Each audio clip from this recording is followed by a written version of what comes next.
there. Subscribe to my channel. And also press this bell icon.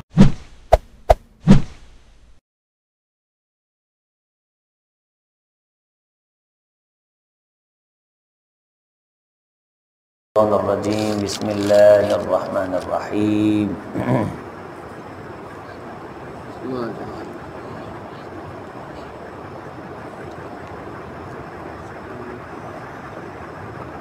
لنریک من آیاتنا الکبریٰ. یہ معجزات اور یہ منصب اس لیے کہ ہم تجھے اپنی بہت بڑی بڑی نشانیاں دکھائیں. اذهب الی فرعون، آپ فرعون کی طرف جائیے. انہ طغیٰ، بے شک وہ بپھرا ہوا ہے اور سرکش ہوا ہے. قال، حضرت موسیٰ علیہ السلام اللہ سے اپیل کرنے لگے، اللہ ربی، اے میرے پروردگار، اشرح لی، کھول دے میرے لیے، صدری، میرا سینہ، ویسر لی، اور آسان کر میرے لیے، امری، میرا یہ ہدف، میرا یہ پروجیکٹ، میرا یہ کام. وحلل، اور تو کھول دے، عقدتاً گریں، من لسانی، میری زبان کی، یفقہوا قولی، تاکہ وہ میری بات سمجھیں. وجعل لی وزیرا، اور میرا معاون مقرر فرما، من اہلی، میرے ہی اہل سے، ہارون، چاہے تو ہارون کو مقرر کر دے، اخی جو میرے بھائی ہیں. اشدد بہ ازری، اور مضبوط کر دے اس کے ساتھ میری کمر کو. واشرکہ فی امری، اور اس کو شریک کر دے میرے اس کام میں، میرے اس ہدف میں.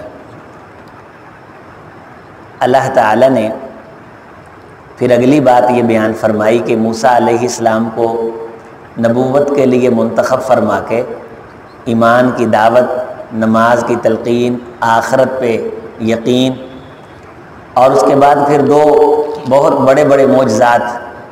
نبوت بذات خود ایک معجزہ ہے اور اللہ تعالیٰ کا ہم کلام ہونا، لیکن ان کو دکھانے کے لیے ایک تو عصا دے دیا بطور اسدحہ، جب چاہیں گے پھینکیں گے تو یہ سانپ بن جائے گا، تیز دوڑنے والا.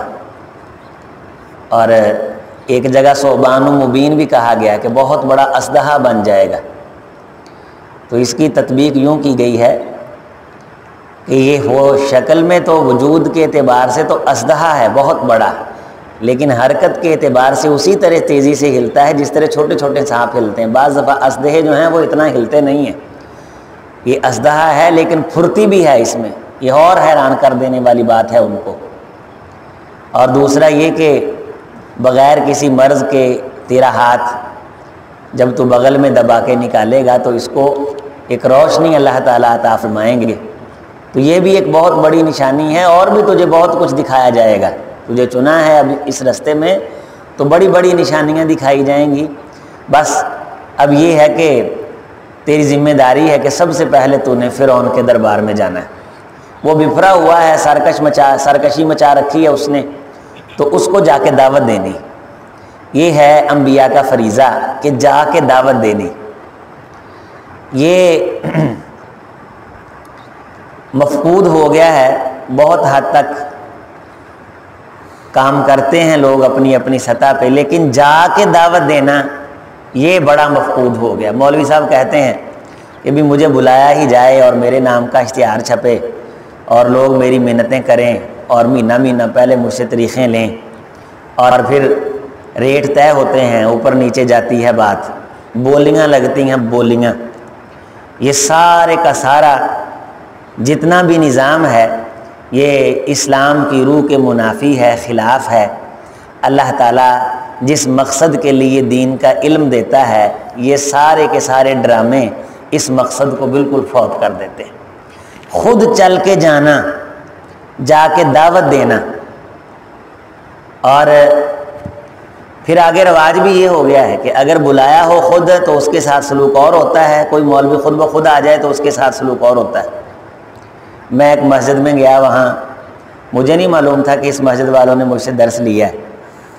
نماز پڑھی تو میں نے دیکھا کہ اشتہار لگا ہوا ہے، تو انہوں نے درس کا ٹائم لیا ہوگا۔ 2 دن بعد میرا درس تھا، ٹھیک 2 دن بعد گئے، سب نے دیکھا، نماز پڑھائی، نماز پڑھ کے آ گئے۔ اسی مسجد میں جب 2 دن کے بعد گئے تو تھوڑا سا لیٹ تھا، تو جب پہلے میں 2 دن گیا تھا میں ٹائم سے چلا گیا۔ وہ ٹھہرے شیخ صاحب آ گئے، شیخ صاحب کا درس ہے، شیخ صاحب آ گئے، ٹھہر گئے، وضو کیا، نماز پڑھائی۔ حضرات فضیلت مآب عظیم مذہبی اسکالر تشریف لاتے ہیں، قاری عظیم اختر صاحب بلبل چمنستان، لقب دے کے دعوت دی گئی، درس دیا جو ممکن ہوا۔ شیخ سے مصافحہ کر لیں، اسلام لے لیں، اسلام لینے لگ گئے سارے۔ حضرت آئیے، ایک نے جوتا اٹھا لیا، آپ کے لیے کھانا بنایا، جیبی میں لفافہ بھی ڈال دیا۔ میں نے کہا پرسوں میں آیا تھا، پرسوں آپ کو کیا ہوا تھا کہ جس دن اشتہار پہ لکھ کے ٹائم ہے اسی دن عزت دینی ہے، اسی دن پروٹوکول دینا۔ پرسوں نماز کی دعوت بھی نہیں دی، سلام بھی نہیں لیا، اور ٹھیک 2 دن بعد میں اسی مسجد میں درس دینے کے لیے گیا۔ تو یہ سلسلہ ہے۔ تو بعض دفعہ ہم بغیر بلائے چلے جائیں تو کہتے ہیں سدی نہ بلائی میں لڑ دیتائی، اس کو بلایا نہیں ہے کیوں آگے؟ تو نہیں، ہمیں بھی یہ چاہیے کہ جب ہمارے شیوخ ایسے چلتے چلتے کبھی ہمارے پاس آ جائیں، اس کو ایسے ہی عزت دیں جس طرح منتیں کر کے ٹائم لینے کے بعد دیتے ہیں۔ تو یہ مقصد ہے کہ اذهب، تو جا۔ اب میں آپ کو اگر آج تک کسی کو دعوت دینے کے لیے گئے ہیں، حدیث میں آتا ہے من اغتبر قدماہ، یہ حدیث سن لیں، فہو فی سبیل اللہ، یعنی یرید الدعوہ، ایک شخص کسی شخص کو دعوت دینے کی نیت سے جاتا ہے، دین کی دعوت دینے کی، اذهب، جا، کہ یار میں دین دی گل دسیا وہاں جا کے، کوئی نماز دی تلقین کر رہا ہوں۔ اور جب وہ رستے پہ چلا، ہوائیں چلیں اور اس کے قدموں پہ مٹی پڑ گئی، تو ان قدموں پہ عرش والے نے جہنم کی آگ کو حرام کر رکھا۔ پیچھے مقصد کیا ہے، اصل سبق کیا ہے، اذهب، تو جا، خود جا کے دعوت دے۔ کس کو؟ بپھرے ہوئے فرعون کو، جو لوگوں کو قتل کرتا ہے اور خود کو خدا بن کہہ بیٹھا ہے، اور سرکشی کا ایک اس وقت استعارہ ہے، سرکشی کے تخت پہ بیٹھا ہے۔ اب تو اس کے پاس جا۔ اور پیغمبر کی عاجزی دیکھیں، اللہ جی میں تیار ہوں، بس میرا سینہ کھول دے۔ اتنے بڑے دربار میں نے تقریر کرنی ہے، خطاب تیری مدد اور تیری نصرت سے ممکن ہوگا۔ عاجزی ہی ان کی ساری، میرا سینہ کھول دے، میرا کام آسان کر دے، میری زبان کی گریں کھول دے۔ تفسیر ابن کثیر میں لکھا ہے کہ حضرت موسیٰ علیہ السلام نے بچپن میں منہ میں آگ کا وہ ایک کوئلہ ڈال لیا تھا، اس وجہ سے زبان میں لکنت تھی، لیکن یہ نہیں کہ وہ فصیح و بلیغ نہیں تھے۔ نبی جتنا مرضی فصیح و بلیغ ہو، وہ اللہ سے یہی کہتا ہے کہ اللہ میری زبان کو مزید فصیح و بلیغ بنا، یفقہ قولی، ان کے دل میں میری بات اترے، ساتھ میرا معاون بھی مقرر کر دے میرے معاملے میں۔ تو یہاں معاملے سے مراد نبوت ہے۔ حضرت ہارون علیہ السلام حضرت موسیٰ کے بڑے بھائی ہیں، کہا جاتا ہے کہ یہ بڑے ہیں موسیٰ علیہ السلام سے، اور ان کو بھی پھر اللہ تعالیٰ نے نبوت عطا کر دی، اور حضرت موسیٰ علیہ السلام کا کیا کر دیا؟ معاون بنا دیا، مؤید بنا دیا، ممد بنا دیا، منصر بنا دیا۔ تو پھر یہ دونوں اشدد بھی ازری، میرے پرا نال میری کمر مضبوط کر، پراواں باج وار سا کانڈ ننگی پاواں پیچھے قبیلے دا ترانڈ ہوئے۔ تو قبیلے کا ترانڈ بھی بندے کے ساتھ ہو، اگر بھائی نہیں ہے تو اس کی کمر ننگی ہے، وہ کمزور ہے۔ تو بھائی کو اس کے ساتھ تعلق بنانا یہ بڑا، اور اللہ سے یہ کہنا اللہ میرے بھائیوں کے ساتھ میری کمر مضبوط کر، یہ نبی نے دعا مانگی۔ تو مضبوطی کس چیز سے؟ بھائیوں سے۔ آج کہتے ہیں جی آدھے بھراواں سات بگانا چنگا ہے، وہی سات بگانا تاں چنگا ہے کہ تو آپ سات بگانے لی چنگا ہے۔ بھرا دے گھر خوشی ہوے تینوں سردا کچھ نہیں، دوست یار دے ہو جائے تو لد پد کے جانا ہے، تے اپے انہیں بھی تیرے لد پد کے ہی ہونا. تو یہ فلسفہ ہمارے ہاں اکثر ہوتا ہے آدھے بھراواں نال 7 بگانے چنگے. بھی 7 بگانے اس لیے چنگے ہیں کہ تو خود 7 بگانوں کے لیے چنگا ہے. اپنے بھائی کے لیے چنگا بن, اس کے دل میں بھی اللہ تعالیٰ تیری محبت ڈالے گا. تو خاندان میں اگر کوئی بھائی غریب ہے تو مضبوطی وہی ہے بندے کی. جب انسان کوئی مر جاتا ہے نا تو سب سے پہلے جو آ کے کہتا ہے وارث بنتا ہے. بیٹوں کے بعد ورثے کے اعتبار سے تو بیٹے ہیں, لیکن اس کو ٹھکانے لگانے کے اعتبار سے اس وقت بھائی کی ذمہ داری. اگر باپ ہے تو باپ, پھر وہاں سے نیچے آئیں گے. جو اس کا ترکہ ہے وہ تو بیٹے لیں گے, لیکن ارد گرد اطلاع دینے کے حوالے سے ذمہ داری, آگے ہونا, صف میں آنا, اعلان کرنا, سارا کچھ سب نے جانا ہے نا.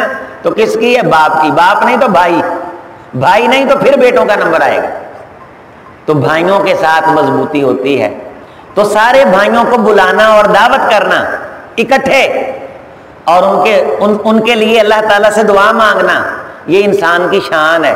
ایک گھر سے سارے بھائی اکٹھے نکلتے, کوئی دیکھ لینا اس کی نسلوں کو پتہ چل جاتا ہے کہ یہ سارے اکٹھے ہیں بھائی, اللہ نے اتفاق میں برکت رکھی ہے. اور ہمارے ہاں کیا چلتا ہے, سگے بھائی کو کہتے ہیں شریکہ, شریکہ بوئے بیٹھا ہے. یہ ہندوؤں کی اصطلاح تھی جو ہمارے اندر آ گئی. شریک کہاں سے آ گئے؟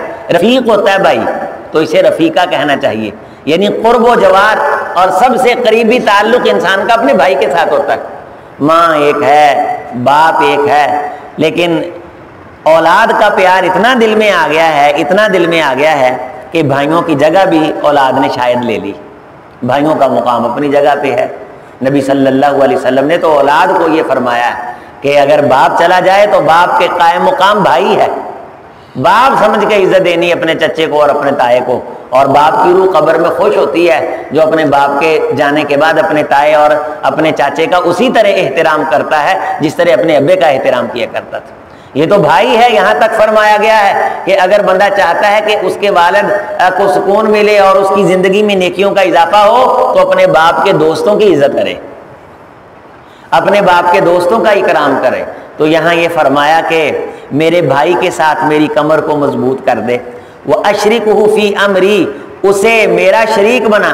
اب سب سے زیادہ اگر فخر اور رشک کیا جا سکتا ہے, اللہ کے رسول صلی اللہ علیہ وسلم نے فرمایا کہ 2 چیزوں پہ حسد ہو سکتا ہے, کسی پہ حسد نہیں کیا جا سکتا. 2 چیزوں پہ حسد کیا جا سکتا, نمبر 1 علم, اور نمبر 2 ایسا سخی شخص جو اللہ کے راستے میں مال لٹاتا ہو.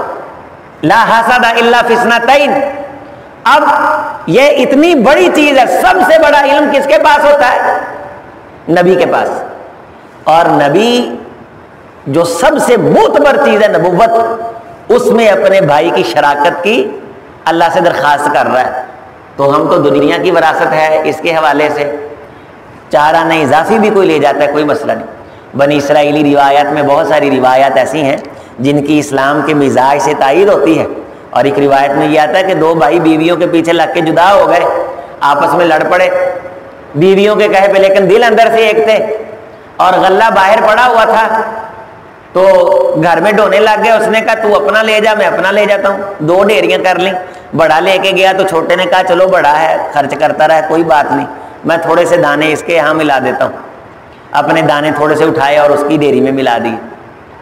پھر وہ نگرانی کے لیے بیٹھا, یہ لے گیا اپنے لاد کے. جب یہ گیا تو بڑے نے کہا یار چھوٹا چلو ہو سکتا ہے وہ لاؤبالی سا ہے, کچھ زیادہ خرچے کر لیتا ہو, تو اپنے ڈھیر سے تھوڑے سے اٹھائے اس کے ڈھیر میں ڈال دی. روایت میں آتا رہا ہے کہ ساری رات غلہ ڈوتے رہے, غلہ ختم ہی نہیں ہوا. گھر بھر گیا غلہ اسی تے جدوں اسی کہیے بھی ہو گیا تھوڑا جہا میں اینو کر لاں, بے برکتی. پھر نیری نوست, بڑے نے دینے ہیں جی چھوٹے نے نہیں دینے, بڑے نے چھوٹا مکر گیا, چھوٹے نے دینے بڑا. یہ تقسیمیں کی ہوئی ہیں. ہوں اسی الگ الگ ہو گئے, ہوں تیرا کھاتا نہیں میرا کھاتا نہیں. عجیب و غریب قسم کے سوال جب دوست پوچھتے ہیں تو معلوم ہوتا ہے یار پیسہ زیادہ ہو گیا, محبت گھٹ گئی. تو جب دیکھا کہ گھر کے اندر غلہ بھر گیا ہے اور پیچھے بھی اللہ تعالیٰ کی طرف سے کمی نہیں ہو رہی, تو راز کھلیا دونوں دا آپس. ایک دوسرے نے پوچھا بھی کی مسئلہ ہے, انہیں کہا میں ادا کردا, انہیں کہا پھر ممی ایویں کردا. وہ گھر آئے, انہیں کہا اللہ دیو بندیو سمجھو, پوٹے لا کے نہ لڑائیاں کراؤ, برکتیں تو اتفاق میں ہیں, برکتیں تو اتحاد میں ہیں. تو کھانی تو وہ روٹی ہے 2 ڈنگ کی. تو اللہ تعالیٰ نے جتنے بھی کام دیے, کاروبار دیے ہیں, تو اس کے نتیجے میں کرتے کیا ہیں؟ روٹی کھاتے ہیں, کپڑا پہنتے روٹی کھاتے ہیں. تو نبوت کے معاملے میں شراکت بھائی کے لیے یہ کوئی چھوٹی بات نہیں. تو یہاں ہماری شراکت کس چیز میں ہوتی ہے جس کی حیثیت ہی کوئی نہیں دنیا کے اندر ہوتی ہے ہماری شراکت, اور اس کو برداشت کرنا. بچوں کی خاطر بھائی کے بارے دل میں تعصب بالکل نہیں آنا چاہیے. اللہ تعالیٰ توفیق دے دیں انسان کو بھائیوں کے ساتھ اچھا سلوک کرنے کی, تو پھر اللہ تعالیٰ آگے اولاد کو فرما بردار بنا دیتے ہیں. دیکھا گیا ہے کہ جن گھروں میں اتفاق ہوتا ہے بھائیوں کا آپس میں ادب احترام ہوتا ہے, چھوٹے بھائی بڑے کا ادب کرتے ہیں, وہاں اس کو دے کے پھر اولاد بھی آگے ادب کرتی, اولاد بھی احترام کرتی ہے. اور یہ رنگ یہ تہذیب سے آتا ہے, یہ تعلیم سے نہیں آتا, یہ اس تربیت سے آتا ہے, دیکھنے سے. تو اللہ جی یہ کام کر دے. پھر اللہ تعالیٰ پھر آگے کیا ہے, کئی نسبحہ کا کثیرہ, پھر تیریاں تسبیحاں کر کر لینا لا دیں گے, بہت تسبیح کریں گے, تیری بڑی تسبیح کریں گے, اخیر کر دیں گے نسبحہ کثیرن, بہت زیادہ تسبیح کریں گے. اللہ جی سبحان اللہ پڑھیں گے, تیری تقدیس بیان کریں گے, اور تیرے نغمے گائیں گے, تیری شان بیان کریں گے. ہاں جی, تیرے نام کی کانفرنسیں جا کے کریں گے, جائیں گے خود. کبھی بنی اسرائیل کے محلے میں جائیں گے, کبھی فرعون کے دربار میں جائیں گے, کبھی کسی محلے میں جائیں گے, تیرے نام کے چرچے کریں گے. یہ کام تو کر, ہمارا معاون بن, نصرت کر, مدد فرما. وَنَذْكُرَكَ كَثِيرًا, بہت ذکر کریں گے تیرا, تیرے تذکرے کریں گے جگہ جگہ چلتے پھرتے. اِنَّكَ كُنْتَ بِنَا بَصِيرًا, تے تو سانو نال نہ ویکھدا بھی رہی, سانو چیک بھی کردا رہی, جتھے سی تھوڑا جا بھولن لگیے سانو سمجھا دیں. اللہ سے درخواست کی جا رہی ہے, اللہ ہماری نگرانی فرمانا, اگر کہیں سے غفلت ہو جائے یا سستی ہو جائے پھر ہمارے حالات پہ کرم کرنا, رحم کرنا. اللہ تعالیٰ سے اسی طرح کی عاجزی والی دعا کرنی چاہیے. اور اگر کسی بندے کو گفتگو کرنی ہے یا کہیں کوئی بات کرنی ہے تو یہ دعا علماء بتاتے ہیں کہ پڑھنی چاہیے, اسے یاد کرنا چاہیے. ویسے بھی انسان کو اللہ تعالیٰ سے یہ دعا مانگنی چاہیے کہ اللہ میرے ذریعے سے کسی کو سمجھ آ جائے, یفقہوا قولی, کسی بندے کے ذہن میں میری بات اتر جائے اور اللہ تعالیٰ اس کو سمجھ دے دے. تو جب دل کے اندر یہ جذبہ ہو کہ اللہ اسے سمجھ دے دے تو یقینی طور پہ اللہ تعالیٰ اسے سمجھ عطا ہی کر دیتے ہیں. اللہ مہربانی کر ہی دیتے ہیں. وہ دعا یہی آیات ہیں, رب شرح لی صدری, ربش بعض بندے پڑھتے ہیں ربی شرح لی, شین پہ زبر پڑھ لیتے ہیں, زبر نہیں ہے, ربش با زیر شین بش, ربش رح لی صدری ویسر لی امری واحلل عقدۃ من لسانی یفقہوا قولی. سبحان ربک رب العزۃ عما یصفون وسلام علی المرسلین.